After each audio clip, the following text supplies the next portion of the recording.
وہ ایک گناہگار بنی اسرائیل کی اس کی کہانی موجود ہے کہ وہ آیا اور نیکوکار سے اس نے کوئی بات کی تو اس نے اس کو جھٹک دیا، اور وہ اتنا نیکوکار تھا جب وہ چلتا تھا تو بادل اس کے اوپر سایہ کرتا تھا، اللہ نے اس کو اتنا نوازا ہوا تھا، لیکن گناہگار کو دیکھ کر کے اس کے اندر نفرت کے جذبات پیدا ہوئے، اس نے کہا میرے سے بات نہ کر، پیچھے ہٹ جا، اللہ اکبر۔ تو وہ بیچارہ بڑا رویا کہ مالک میں اتنا گناہگار ہوں کہ تیرے پاک بندے مجھے اپنے پاس بٹھانے کے لیے بھی تیار نہیں۔ دل ٹوٹا، شکستگی پیدا ہوئی، کہا لیکن مالک تیری مرضی، اور واپس پلٹا۔ لیکن جب واپس پلٹا تو وہ بادل کا سایہ جو اس نیکوکار پہ تھا وہ سایہ اس گناہگار کے سر پہ آ گیا۔ تو وہ کرم نوازی جس پہ فرما دے، اس کے سارے بندے ہیں، تو اللہ کو جو ہے وہ تکبر کی نیکی نہیں، وہ گناہ جس کے بعد عجز پیدا ہو اللہ کو وہ پسند ہے، وہ گناہ جس کے بعد توبہ کے جذبات ابھرے، بندے کو شرمندگی کا احساس ہو۔ تو مت ایسے بنے کہ 4 نمازیں پڑھ لیں تو سب بے نمازیوں کو حقیر جاننے لگ جائیں، تھوڑا سا کام کر لیں، صدقہ و خیرات کر لیں تو باقی مالداروں کو حقیر جانے لگے۔ آپ کو دین کے کام کی توفیق مل گئی ہے تو آپ دین کے ٹھیکیدار بن کے بیٹھ جائیں کہ میں اتنا بڑا جلسہ کروایا، اب میرے علاوہ تو کوئی یہاں مسلمان نہیں رہتا، میں ہی سب سے بڑا عاشق رسول ہوں، میں ہی سب سے بڑا مسلمان ہوں۔ نہ، ایسا نہ کیجئے۔ اللہ نے آپ کو توفیق دی، آپ نے لوگوں کو دعوت دی، پتہ نہیں کس آنے والے پہ کتنا کرم ہوا ہے۔ یہ تو ان کی رحمتیں ہیں، وہ جس پہ چاہے جیسے چاہیں برس جائیں۔ ہم کو ٹھیکیدار تھوڑے ہیں، ہم تو نوکری کرنے والے ہیں، ہم تو جوتے اٹھانے والے ہیں۔ ہو سکتا ہے کس کے صدقے، میرے والد گرامی مجھے یاد آتے ہیں، وہ مجھے فرمایا کرتے تھے جب گفتگو کے لیے نکلنے لگے اور لوگوں کا ہجوم ہونے لگا تو وہ مربی تھے بڑے، اور بڑی حکمت کے ساتھ جو ہے وہ کوئی نہ کوئی بات سمجھاتے رہتے تھے۔ تو ایک دن فرمانے لگے کہ ایک خطیب تھا، بظاہر اچھا خطاب کرتا لیکن اندر سے وہ اتنا اچھا نہیں تھا۔ تو جب وہ فوت ہو گیا تو وہ بخشا گیا، تو اس نے اللہ سے کہا کہ میرے مالک میرا تو کوئی عمل ہی نہیں ہے کہ میری بخشش ہوگی اور میری مغفرت ہو گئی۔ تو فرمایا کہ ہاں ہم تجھے جانتے ہیں، لیکن ایک دن تو کہیں واز کر رہا تھا، میرا ایک بندہ بیٹھا تھا، اس کو پسند آ گیا، میں نے اس کے صدقے تیری مغفرت فرمائی۔ اٹھ فریدا ستیا تے میلہ ویکھن جا، اٹھ فریدا ستیا تے میلہ ویکھن جا، وت کوئی بخشیا مل جاوے تے تو ہی بخشیا جا۔ تو پتہ نہیں کس کے صدقے سے اللہ رحمتوں کا نزول فرماتا ہے۔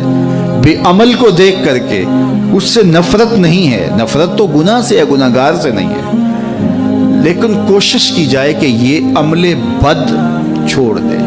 اللہ اکبر۔ ایک جنازہ گزرا اور وہ جنازہ کسی غیر مسلم کا تھا، تو چشمان رحمت میں آنسو آ گئے۔ تو صحابہ نے پوچھا کہ حضور یہ یہودی ہے یا عیسائی ہے، کوئی اس کا جو مذہب تھا وہ بتایا۔ تو فرمایا کہ مجھے اس بات پہ افسوس آیا کہ یہ اسلام نہیں لا سکا اور کفر کی حالت میں مر گیا، تو اگر یہ اسلام لاتا اور جو ہے وہ جنت کی راہوں کا مسافر ہوتا تو کتنا اچھا۔ یہ اس کے ساتھ بھی ہمدردی ہے۔ تو اللہ کی مخلوق، یہ جنت کے اکیلے ٹھیکیدار بننے کی کوشش نہ کریں کہ میرے علاوہ کوئی جائے ہی نہ، جنت کے دروازے پہ میں بیٹھ جاؤں کسی کو، یہ زیادتی ہے۔ میرے تو اعلیٰ حضرت نے یہ کہا تھا، ایک میرا ہی رحمت پہ دعویٰ نہیں، شاہ کی ساری امت پہ لاکھوں سلام۔ تو اس لیے امت سازی کی ایک تو کوشش کریے، اپنے اندر باہمی چھوٹے چھوٹے نزاع اختلاف، یہ انسانی فطرت ہے، انسان کے اندر طباع کے اندر اختلاف ہے، ترجیحات کے اندر جو ہے وہ اختلاف ہے، اپنے اپنے مزاج کے اندر تفاوت ہوتا ہے۔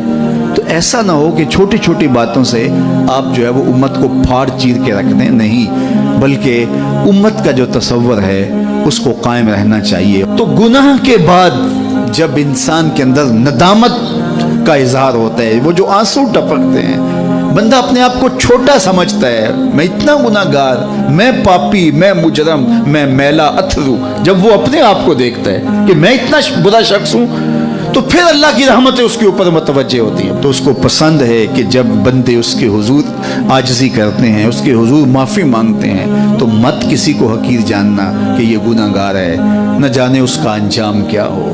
کتنے گناہگار ان کا آخر اچھا ہو جاتا ہے، کتنے نیکوکار ان کا آخر اچھا نہیں ہوتا۔ انما الاعمال بالخواتیم، وہ تھی تو فاحشہ عورت لیکن ایک کام کیا کہ ایک کتے کو پانی پلا دیا، اپنے دوپٹے سے جوتا باندھ کر کنویں میں لٹکایا اور اس کو پانی پلا دیا۔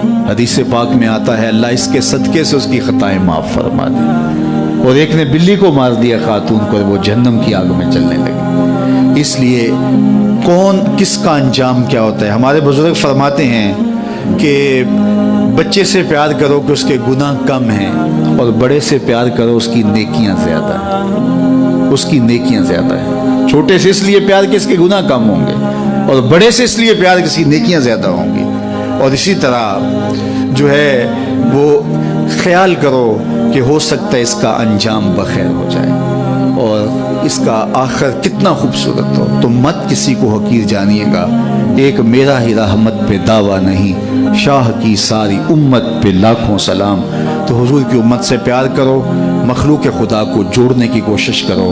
اور آقا کریم علیہ الصلوۃ والسلام نے یہ جو امت کا تصور دیا اور کہاں کہاں سے لا کے کہاں کہاں کے افراد کو ایک گروہ میں، ایک جماعت میں اور ایک امت کے اندر پرویا، ایک لڑی کے اندر پرویا۔ اس امت کو امت ہی رہنے دیا جائے۔ اللہ مجھے آپ کو اپنی پناہوں کا حصار عطا کرے۔